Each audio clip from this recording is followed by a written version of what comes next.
best friends. I'm Tabby. And I'm Caitlin, and today we have a very special guest on the show, Mai Corland. So I'm going to read you a little bio. This is from Entangled Publishing's website. Mai Corland is a Korean American attorney and writer born in Seoul and adopted into New York. From there, she ran away from winter and studied in Florida at Rollins College and the University of Miami. Due to a variety of questionable decisions, she currently lives in the cold again with her partner, children, and a goldfish who outlived them all. When not writing, you can find her asleep or clutching her latte machine. Relatable. That's so true, so valid. May writes award-winning children's and young adult books under Meredith Ireland. And Five Broken Blades is basically her debut adult novel, and it's high fantasy, really, really cool book. So we're going to also read for you the back of the book. It's the season for treason. The king of Yusan must die. The five most dangerous liars in the land have been mysteriously summoned to work together for a single objective, to kill the God King June. He has it coming. Under his merciless immortal hand, the nobles flourish, while the poor and innocent are imprisoned, ruined, or sold. And now each of the five blades will come for him. Each has tasted bitterness, from the hired hitman seeking atonement, a lovely assassin who seeks freedom, or even the prince banished for his cruel crimes. None can resist the sweet, icy lure of vengeance. They can agree on murder, they can agree on treachery. But for these five killers, each versed in deception, lies, and betrayal, it's not enough to forge an alliance. To survive, they'll have to find a way to trust each other, but only one can take the crown. Let the best liar win. That intro goes hard. It's It the does. season for treason. It's the season for, and don't you forget it. And joining us now is Mai Corland. Welcome, May. Thank you so much for joining us today. Thank you for having me. We are so excited to chat with you about your new book, Five Broken Blades. But first, we wanted you to tell us a little bit about yourself. So, I am a Korean American adoptee. I was born in Seoul, and then I grew up in New York City. I went to law school thinking that I was going to just be a lawyer. And then I had my babies, and who are not babies, like they're gonna both be middle schoolers. So yeah, that's a thing. But when they were little, I wanted to be there. I wanted to stay home with them, and in order to stop myself from losing my mind, I started writing books. And I'd always written, but not anything to pursue publishing. And then it got to a point where I was like, okay, well, why not? Let's try it. Let's see how it goes. And that was like 9 years ago, I guess. And so that's been it since. I've been a full-time writer for a while now. That's so awesome. And kids are such a good inspiration for that too. And it's a fun way to, kind of interact with them as well. And I'm sure you take a lot of inspiration from your kids. But what was your direct path to publication? So I did children's literature first. I had, funny enough, I had an adult romance. That's where I got my first agent, was Beth Fillon. I think I might have just butchered her name, but she did DV Pit on Twitter, and I did my pitch, and I got agents interested, which was super cool. I had written manuscripts before that were terrible, like Hunger Games knockoffs set underwater. That was one of them. There was like a really bad, like kind of Rapunzel retelling, I think. But not good. So then eventually I wrote a decent book. But at the time, that was about 8 or 9 years ago. The adult space was really not nearly as welcoming to diverse voices as it is today. But the YA space was. So she's like, what do you think about going into children's literature, into young adult? And I said, yeah, let's give it a try. And so I wound up doing the Jasmine Project, which was IP, which means that the publisher comes up with the idea and they audition writers to write it. So that was my first book. Then my second was Everyone Hates Kelsey Miller, which was also YA. The third was contributing on an anthology called You Are Here, which is like gotten all the stars and all the awards. And that was like so incredible because I'm on these Zoom calls with people who've won Caldecots, people who've won Newbery Awards. And then it's just like me sitting there and I'm like, oh, okay. What if we put it in Orlando? Like I didn't have very much to contribute. But then I did Emma and the Love Spell, which is middle grade, because I wanted to write something that my kids could read. And so that came out in January, I want to say. And then, so then Five Blades came along to transition into new adult and to do epic, high fantasy. And I was like, yeah, I would love to, because adults was the original space that I had looked to be in all those years ago. That's awesome. So Yeah. do you think you're going to continue to write like for more of the mature audience, or do you think you'll stay more with young adult, or maybe both? No, so I'm fully into adult at Okay, this point. awesome. We are actually she just greenlit my new series idea, so I'm super excited. I can't say anything That's about it, but I'm awesome. super Yeah. excited about it. Oh, awesome. That is exciting. Well, yeah, thanks for sharing all that. That's an awesome, like, I didn't know all of that about Yeah. your What an career. So incredible journey. yeah. Yeah, it's been interesting because when I don't know, like I would never have seen where this would have gone when I started. I think Yeah. I might have been discouraged, but I do like all the twists and turns that it's taken. Yeah, Yeah, kind of absolutely. You open can some new really, pathways for you. And Oh, absolutely. And it's all a great learning experience. None of it is ever wasted. for of sure. course. We did also want to ask who some of your favorite authors are to read and whether you feel like they influence your writing at all. Absolutely. So for oh my gosh, I have so many favorite authors. Okay, so for the adult space, for the fantasy space, I absolutely love Fonda Lee. She wrote the Jade City trilogy, which is Jade Legacy, Jade War, and Jade City. Just incredible, like having electricity in a high fantasy is unusual. Usually everybody's Hmm. in robes and swords. So I loved how she made it a little more modern. And it's just like this sweeping tale, and I loved it. I love Rebecca Roanhorse. I will read every single thing that she puts out. I have Mirrored Heavens, which is the last of the Black Sun trilogy, sitting downstairs, and I'm so excited to dive into it. And then I loved Lee Bardugo's Ninth House and Hellbent. I thought that they were both so inventive. I loved Hellbent and this idea of having this hell gateway in Yale. It was It's one of it my was just favorite so cool. series. Loved it, loved it, Yes. loved it. For YA, gosh, I could like seriously, I could go on all day because then my friends also publish in YA, so it's Karen McManus I love, and she's one of the most genuine, nicest people that I've ever met. And One of Us is Lying was so much fun, and I had been able to read an early copy of it, which was super cool. But yeah, I guess I'll stop there because otherwise I'll just keep rambling. Well, that's awesome. Those are like giving me new authors to read because I haven't heard of some of them. So I'm Oh always yeah, looking for more they're books to read. fantastic. Yeah. Awesome. I did want to ask kind of how, without giving anything away, how you would describe your new book, Five Broken Blades.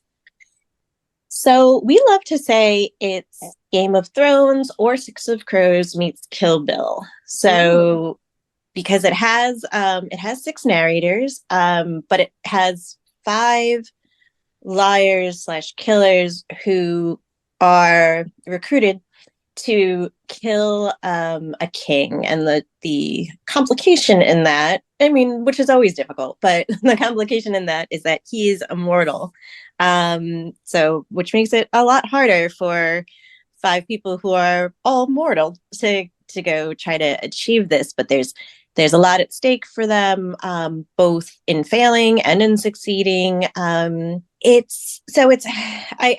heard it described as like Six of Crows, but with murder. And I think that that's pretty accurate, like where the end game is not to steal something, but to kill somebody. Yes. Yes, so I think that is actually pretty accurate.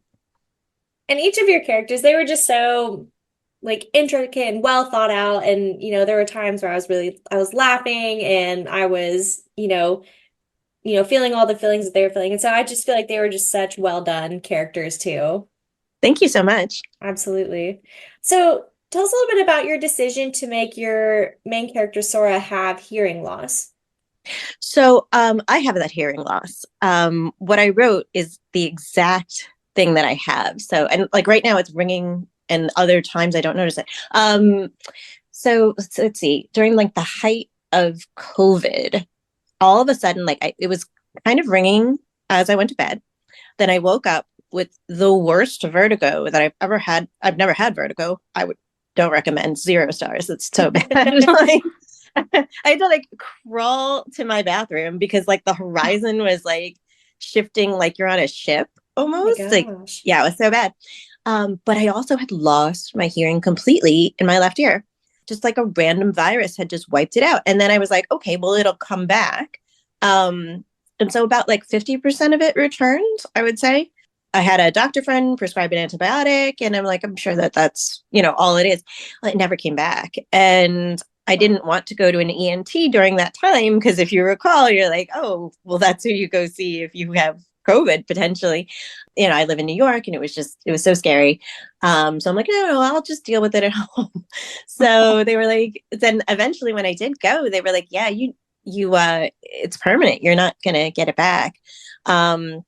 So I wanted to have a character with, the same disability that I have. You don't see it a ton in fantasy, Yeah. or in literature in general.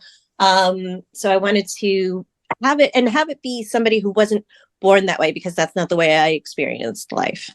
Well, first of all, that is so scary. Yeah, it was so I weird. could not imagine just waking up not being able to hear out of one ear one day.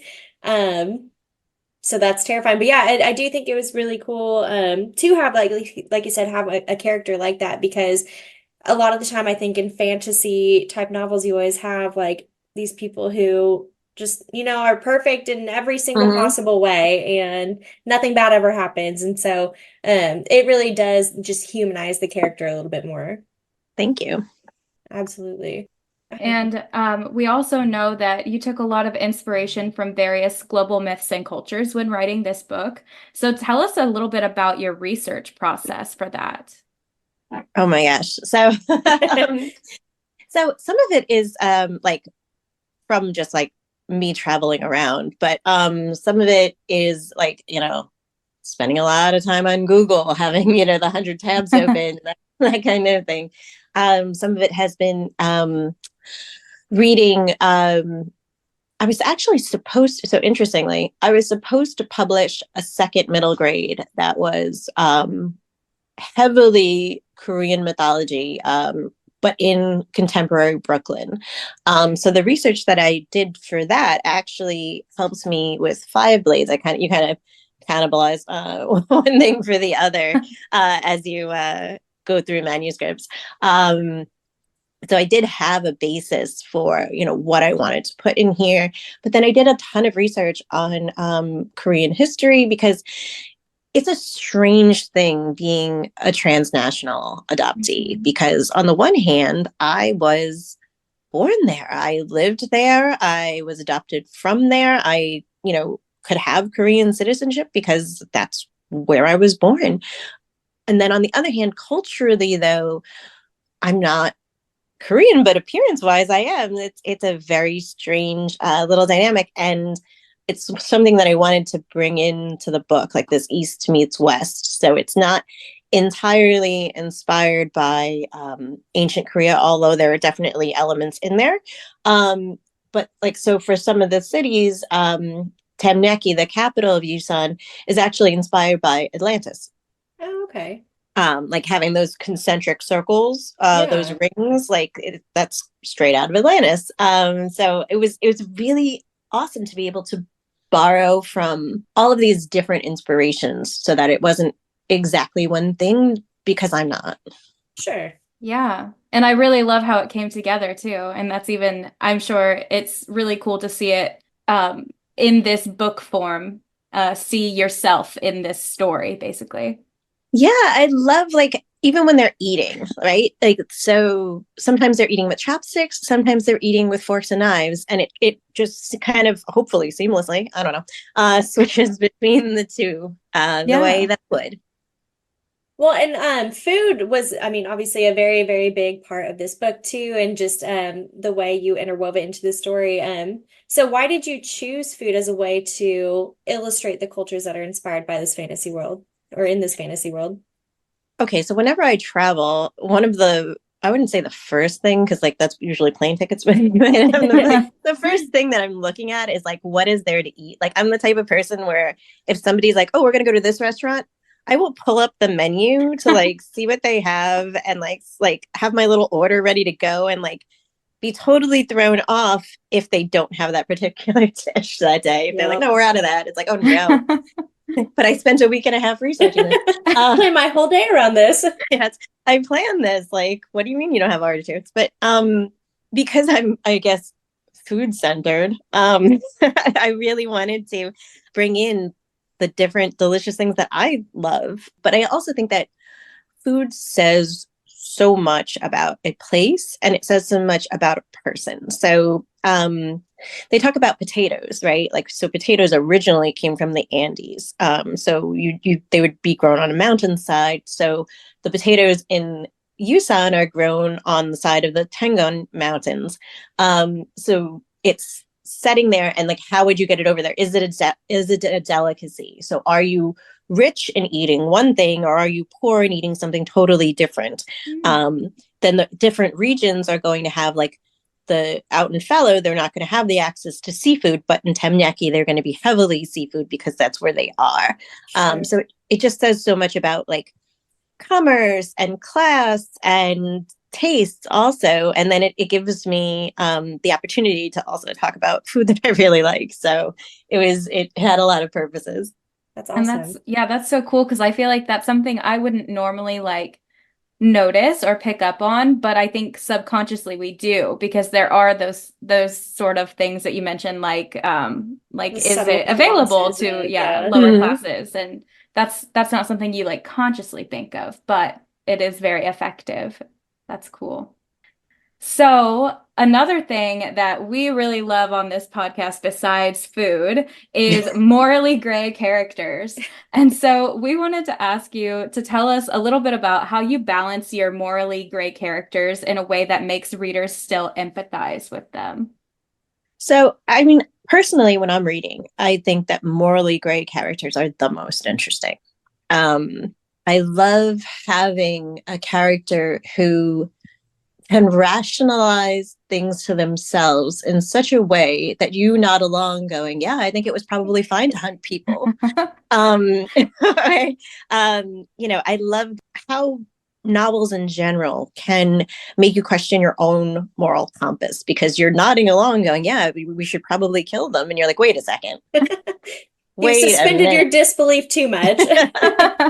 Let's scale this back. Like maybe this isn't the only way to solve this problem. But then um also, so I think the key to making a morally gray character relatable, likable, the way you want to root for them is they have to love something. And they have to love something so deeply that they are willing to sacrifice everything else to get it. So it's also deeply motivated in love. Yeah, Absolutely. I agree. And I think that's something, again, something that I don't necessarily realize that is working on me, like psychologically when I'm reading about these characters. But yeah, I agree. That Well, and is it's why I funny root for them. too that you mentioned like these are not things that I would agree with like in a real life setting, but in the book I'm like, heck yeah, that makes sense. We were just talking about this on a previous episode that like there are a lot of characters that we want to keep them in the book realm only because if we were to have met them like out walking on the street or on a dating profile or whatever, we'd be like, you need to be in jail. Institutionalized. But I love them in books. Yes, they're my favorites. The most interesting, like you said. So your book comes out on May 7th. Very exciting. So tell us about your decision to release the book in the month of May.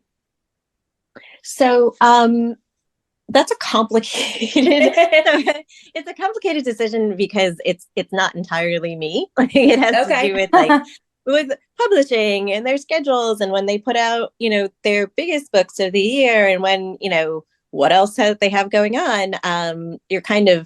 You're a little bit at the mercy of that. But it's so cool that it's AAPI month, like that it comes out in a month where quite frankly, adoptees are often overlooked. It's kind of like you're not fish and you're not fowl, you're neither. So you are left off of lists.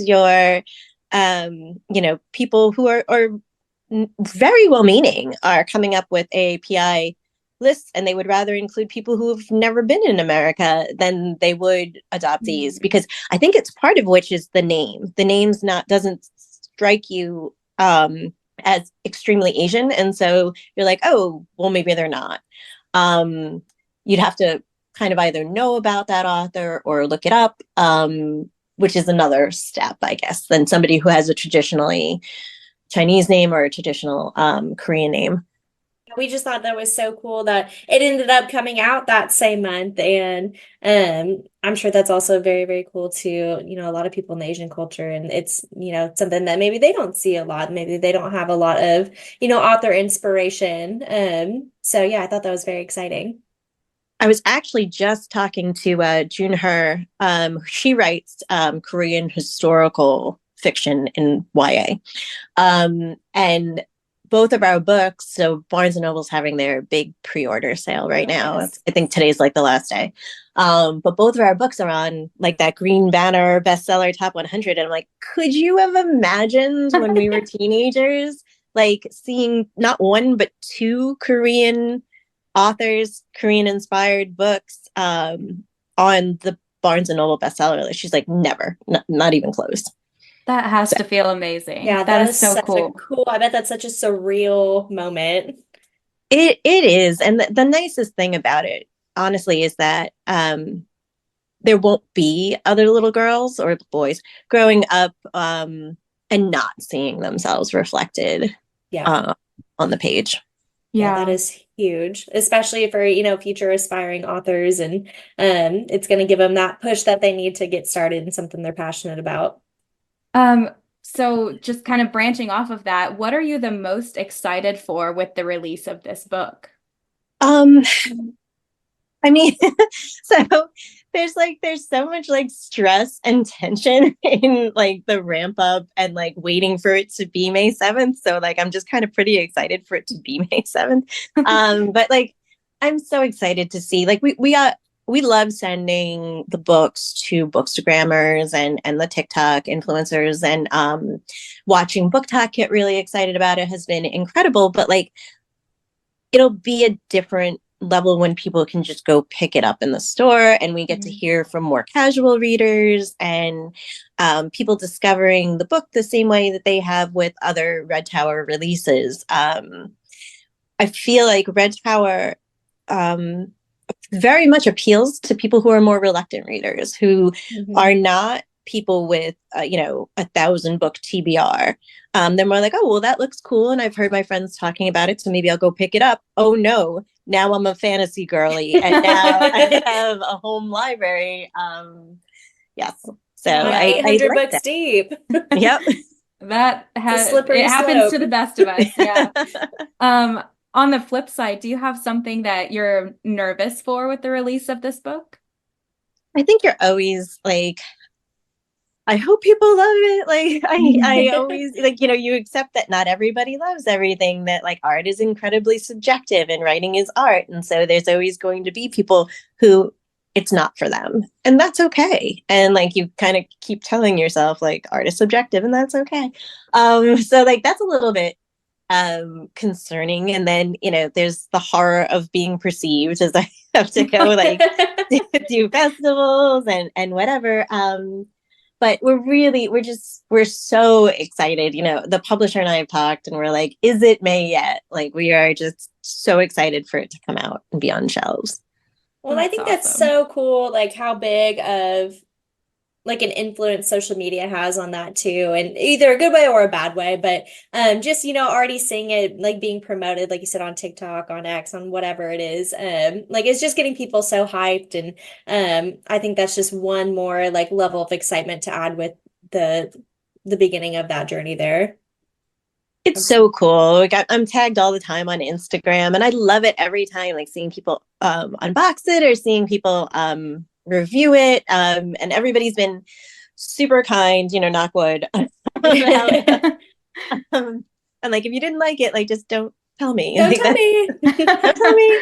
Just be like, no, I didn't get it. But no, it's actually been so nice, and people have been really, really great, and it's like a little fever dream, right? Because I went through this already with YA and middle grade, and it's like, the book comes out, it's like, like, there's no ramp up, there's no hype, there's no because I wasn't a lead title in with those books, so it was just it's a different space, because you're not YA a little bit, but with especially middle grade, you're not going direct to the consumer.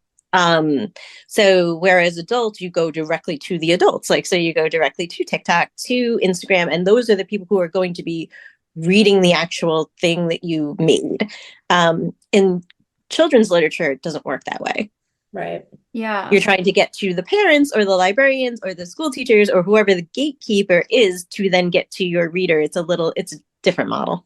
Yeah. It's a whole new world when it comes to adults. Yes, yes. And I like it because you like, the gloves are off, right? You don't have to, you're dealing with people who have a level of life experience where you don't have to sugarcoat things. Like, people will understand the world in such a way where this is not going to be their first rodeo. Right. They're like, no, I get it. I understand love. I understand loss. I understand, justifying things to myself that are not maybe great. And it's such a good way to be able to write. Absolutely. And I know you mentioned earlier that you just got the green light to start working on potentially a new writing project. Are there any other new projects that you're working on right now? So my editor has book 2. Okay. She's halfway through. She's like, I'm loving it, which I'm like, oh my gosh, I'm so relieved, because like, Yes. the alternative is like walking into the sea. Like, I have no other idea. I'm so glad that you like it. Because I've never written a sequel.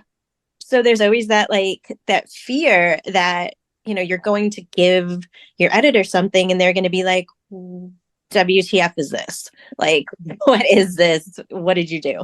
So yeah, the fact that I was extremely relieved when she started reading and she was like, oh, I love it. That is great. So, yeah, we will finish up the 5. So we have a series title now. It's called, so this is brand new information for everybody. It's called the Broken Blades trilogy now. Okay. We went back and forth on a variety of titles for the series, but I think that's the simplest one for everybody to remember, and it unites the 3 books very well. So that trilogy will be finished before the new series comes out. I am definitely one of those readers that I want the first series done. Like, it's very nice for you to have new series, especially if I like that author, but like, finish your series. Like, don't Yes. don't R.R. Martin everybody and not finish the series. Nothing more frustrating. Yeah, we have personal beef with some authors who we don't know, but it's I've been personal. waiting 12 years for your series to be completed, but it's fine. Yeah, I'm like, no, we're not going to do that. So it'll be complete before the end of 2025. Oh, wow. That's so awesome. That's so soon. exciting. Yeah. So yes, readers are going to appreciate that very much. We appreciate that very much. Yes. You will not, I mean, we have to like get our calendars together and everything, but you will not be waiting very long for the next book. Yay. Wonderful. Yeah. Well, yeah, amazing. I'm so glad to hear that. And May, thank you so much for taking the time to chat with us today. Absolutely. This was so much fun. Where are some places that readers can find you online, or do you, I mean, use social media quite a bit? Yeah, more than I should. So I'm mostly on Instagram. Awesome. I have TikTok, but it's mainly just to creep. Like it's not really a Same. I think I will be posting the character cards, which I have in my hand. Um Oh. yes. So I commissioned character cards to be done by I'm gonna butcher her last name, and like she's a friend of mine, but like I don't ever refer to her by her last name. Anyhow, her name's Jen, and she's an incredible artist. I wound up actually finding her. I think it may have still been Twitter. It might have already become X, which is whatever. And then realizing that like we live 20 minutes apart. Oh, So we are cool. That's two awesome. Korean adoptees who found each other online and live 20 minutes apart. And actually, she lives around the corner from my mother, which is Whoa. like, Oh my yeah, goodness. I'm like, this woman's going to think I'm stalking her. But like, I really didn't know any of this beforehand. But so she did these amazing character cards, and there's 6 of them. And so I'll post some video. Like in my head it's going to be a beautiful video, but like I don't Yes. really know how to post to TikTok, so whatever. We will figure this out, but it's every one of the narrators, and then they're 4x6 cards, and one will come with every order from Northshire. That's my local indie. I wanted to do something special for them because they've been so supportive through the whole author process. So yeah, the books that are ordered from them will come signed and with one of the character cards. How cool. Well, That's and character awesome. cards are just so helpful. So Caitlin and I, we both struggle with aphantasia, and so we have a really hard time like picturing characters or faces and stuff like that. And so Oh, that's so interesting. anytime we can find like character art or fan art or whatever, it helps us so much to like even, immerse ourselves even more into the story. Oh, that's so cool. Yeah. Yeah.